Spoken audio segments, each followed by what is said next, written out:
We are your election headquarters exactly 1 week out from Election Day, and this will be the first election since the state's new voting laws took effect. Proponents say the bills protect not only voters, but our state's trust in the election system. And opponents like the People's Political Action Committee in Beaumont says they believe the mail-in ballot requirements of SB 1 amount to voter suppression. We demonstrated the power of mail-in ballots in our last national election, and we won. So now they're trying to do everything that is earthly possible to make sure that that will not happen again. Pastor Reynolds says both he and his wife have run into issues trying to vote by mail in Jefferson County, and they're not alone. The county says they're working overtime to make sure they help voters if they miss something on the mail-in ballots. 12 News reporter Simona Barca is live here at 6 with how these new regulations are impacting folks at the polls. Jordan, Letitia, I spoke with a couple today whose mail-in ballot applications were returned because of the new regulations spelled out under Senate Bill 1. It left them confused, and so instead of relying on the mail-in ballots, they decided to just drive to the polls. With only 1 week until the primaries, mail-in ballots are getting even more attention than before. We demonstrated the power of mail-in ballots in our last national election, and we won.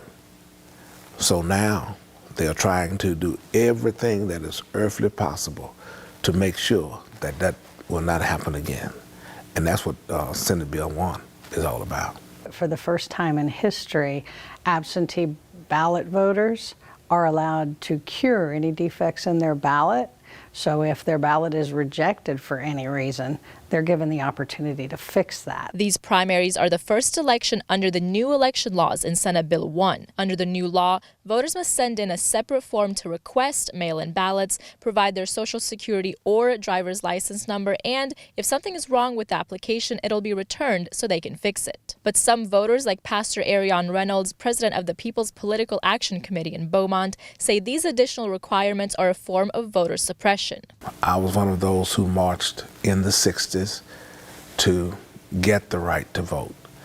And so today, we're not being denied the right to vote. The effort now is to suppress us where we can't vote. I spoke with someone today who showed me her returned ballot application. It didn't give a reason why it was returned. She drove to the polls instead of relying on mail-in ballots. Jefferson County GOP Chair Judy Nichols says most returned ballots are because people didn't provide their social security or driver's license numbers. With anything new, there's a bit of a learning curve, and the early voting ballot board has bent over backwards, including getting to the post office after they closed and getting some of those ballots back in the mail on the same day to get these issues rectified so that every vote can count. Some organizers are also frustrated over the timing of these returned mail-in ballots. Post offices were closed yesterday because of President's Day, giving voters even less time to fix and return their ballots. And if you did have your ballot returned, you have until next Tuesday, March 1st at 7 p.m., and it must be received by then. I'm live in Beaumont, Simona Barca, 12 News.